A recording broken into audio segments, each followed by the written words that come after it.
गिबि गिबियावनो बर' खौरां आरो गुबुन गुबुन चेनेलनिसिम खुलुमनाय अननाय आरो सिबिनाय जासिहरबाय। दिनै प्रमद बर' सारनि दैदेननायाव बिटिआरनि मोनफ्रोमबो समस्तियाव दिनै सिएम काप फुटबल कम्पिटिसन खुंफुंनो हाबाफारि लादों। बे हाबाफारिया 14 जुननिफ्राय 18 जुनसिम बेयो सोलिगोन। दायो घरामारा भिसिडिसि हिसाबै सालबारि समस्तिनि सिङाव थानाय घरामारा भिसिडिसि हिसाबै दिनै 17 आरो 18 बे मोननै डेटखौ जोङो थि खालामना दोनदोंमोन। बे लेखायैनो दिनै जोङो बे सिएम कापखौ बड'लेण्ड सिएम कापखौ दिनै खुंफुंनो लाहार फाहार खालामदों। बेयाव बाहागो लानाया मोनबेसेसो दला बाहागो लादों होनना फोरमायदों? बेयाव टीमाथ' रेजिस्टार जानाय टीमाथ' गोबां दङमोन। दा बे हिसाबै जोङो दिनै खेलाखौ होगासिनो दङ। बेयो दिनै फाइनालबो जानो हागौ। दा जोबथ'वाखै बे हिसाबै आं बुंथ'नो हाया।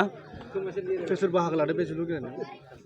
आलासि हिसाबै जोंहा सेन्ट जेभियारनि बिगोमा बिथां नबिन गयारि बिथांखौ आलासि हिसाबै लिंहरदों आरो जोंनि UPPL पार्टिनि माखासे दैदेनगिरि लिडारफोरा दिनै बे हाबाफारियाव दंफैयो। जिहेतु आथिखालनि लाइमोनफोरा गोबां खायसे गाज्रि हाबायाव मुखुब जानायखौ नुयो, जेनेबा फेग्रा मुवा बायदिसिना। नाथाय आथिखालनि लाइमोनफोरखौ नोंथाङा मा खावलायनो सानो? आं नैबेखौनो खावलायनो सानो जे फेग्रा मुवा जानानै मबाइल होरियाव बेस्थ' थास्लायस्लाय दिनै देहानिखौ राफोद खालामनो थाखाय जे फुटबल गेलेनांगौ, बायदिसिना खेला दुला गेलेनांगौ, आं बेखौनो खावलायगोन लाइमोनफोरखौ। जाहाथे मबाइलफोराव बिजि थायाबालासिनो गावनि केरियारखौ मोजां दाफुंलांनो हायो जों फुटबल गेलेनानैबाबो, आरो देहाखौ राफोद लाखिनो हायो। फरायनाय होरिनायाव जोङो मोजाङै गोसो होनो हायो देहाखौ मोजां लाखिनानै। दा आं बेखौनो खावलायगोन लाइमोनफोरा फेग्रा मुवा जायाबालासिनो दिनै जि फुटबलनि जि खेला सोलिबाय थादों बेयाव बयबो बाहागो लानो थाखाय खावलायबाय आं। निस्सय आंनि भिसिडिसिनिफ्राय आङो जे मोजां प्लेयार आङो दिहुननो हागोन, आं बेखौ मिजिं दङ।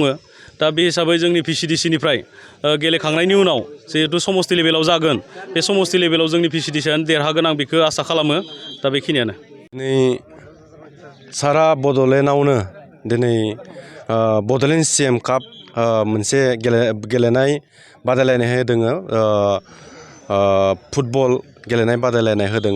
बिनि थाखाय आङो बिटिआर सरकारखौ रोजा रोजा साबायखर बावगोन। दिनै बे हाबाफारिखौ लानानै जोंनि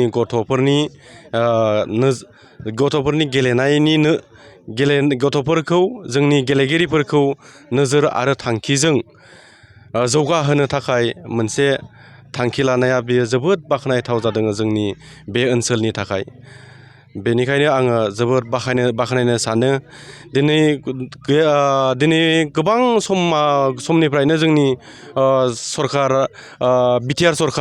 जोंनि बिटिआर सरकारा थांनाय 5 बोसोरनिफ्रायनो खेलानि बिथिङाव गोबां गोसो होबोदों। बेनि गेजेरावनो जोंनाव ISPL जाना थांबाय। ISPLजोंबो जोङो गोबां जोंनि गथ'फोरनि माबाखौ गोसोखौ बोहोनो हादों।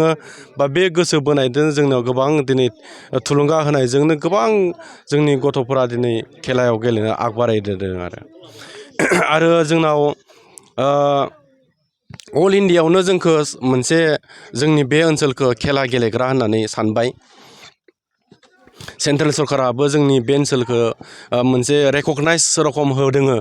जेनेबा दुरान्ड कापखौ जोंनि बे बड'लेण्डआव बड'लेण्डनि हार्ट क'क्राझाराव खेबनै दुरान्ड कापखौ हरबाय। बेयाव जोंहा गोबां जों सरकारखौ बाख्नायनांगोन आरो बे सरकारनि माबायावनो जोङो मोनसे जायगा मोनदों, बा जों बाख्नायनाय मोनदों। जोंनि भारतनि गेजेरावनो बेबायदि दुरान्ड कापआ जोंनाव जिहेथु जाथावामोन, बे जाथावै दुरान्ड कापआ जोंनियाव दिनै जानानै थांबाय। जिहेतु आथिखालनि लाइमोनफोरखौ गेलेनायनि अनगायै गाज्रि हाबायावबो गोबां इनभल्भ जानाय नुनो मोनदों। बिथांमोनखौ माबायदि नोंथांमोना गोसो बोनो सानो? दा आङो जोंनि गासै गथ'खौनो खावलायनो लुबैयो। जोंनि गोबां गथ'आनो आथिखालाव मबाइलजों गेलेना थायो। मबाइलजों गेलेनाङा, मबाइलनि जायगायाव जोङो फुटबल गेलेनांगौ, काबादि गेलेनांगौ, भलिबल गेलेनांगौ। अब्ला जोंनि देहाया मोजाङैनो राफोदै थायो। जोंनो उन्दै गथ'फोरनो फरायनो थाखाय जोंनो एनार्जि नांगौ। बे एनार्जिया गेलेनायजोंबो बयनावबो फैयो होननानै आं सानो जाय खेला गेलेनो मोजां रोंगौ बेफोरनियावसो माने फ्रेन्ड सार्कोल जायो नालाय बिसोरनि ब्रेना एसे तागद जायो जोंनि फ्रेन्ड सार्कोल शेयार खालामलायनाय जायो खोथा बाथ्रा अब्लाथाय जोंनि ब्रेना तागद जायो बे तागद जायोब्लाथाय जोङो जिखिनि फरायो बेखौ थाबनो जोङो फरायनानै गोसोआव लाखिनो हायो आरो केपचार खालामनो हायो बेबायदि आं नुदों आरो जोङो नुनो मोनो जोंनि आथिखालाव गोबां गथ'फोरानो ड्राग्स बाहायो नङा होनबा बिरि सिगारेट ड्राग्स गोबां गथ'फोरानो हमजायो जोंनि एरियायाव दा बेफोरबायदि गासिबो जोङो खेला होबाय थायोब्लाथाय खेला नायनो फैबाय थायोब्लाथाय माने बेबायदिया लासै लासैनो गैया जालांगोन आरो दा लोगोजों लोगो मोनलाया नालाय बेबायदिनो गोबां खोथाखौ बिथांमोना भाबिफ्लांलायलाङो सानफ्लांलायलाङो आरो दा बेबायदि जानाङा ओंखारबो आं उन्दै गथ'फोरखौ खावलायनो लुबैयो लेखा फरायनायजों लोगोसे जोङो खेला गेलेनांगौ खेला गेलेनानै जोंनि केरियारखौ दानो हायो गोबां जोंनाव दिनै दुर्गा बर'आ दिनै जोंनिया कचार जानो थांबाय दङ कचार जानो थांबाय दं बहुद गेदेर कचार दा बेबायदिनो गावनि केरियारखौ बिथाङा दाबाय अलरेडि दाखाबाय बिथाङा आरो बिनि गेजेरावबो बिथाङा दिनै दानो थांबाय दङ मोजां नाम खामायनो थांबाय दङ जोंनि गेजेरनिफ्राय गावनि केरियार दानायजों लोगोसे जोंनि गथ'फोरखौबो बिथाङा गोबां खेला फोरोंनो दिनै आखायाव लानो फैबाय दङ दा बेबायदिनो दायथ' लानांगोन जोंनि लाइमोन सेंग्राफोरा मोनसे दायथ' लानांगोन होनब्लानो जोङो जोंनि बे एरियाखौ डेभेलप खालामनो हागोन होननानै आं सानो आरो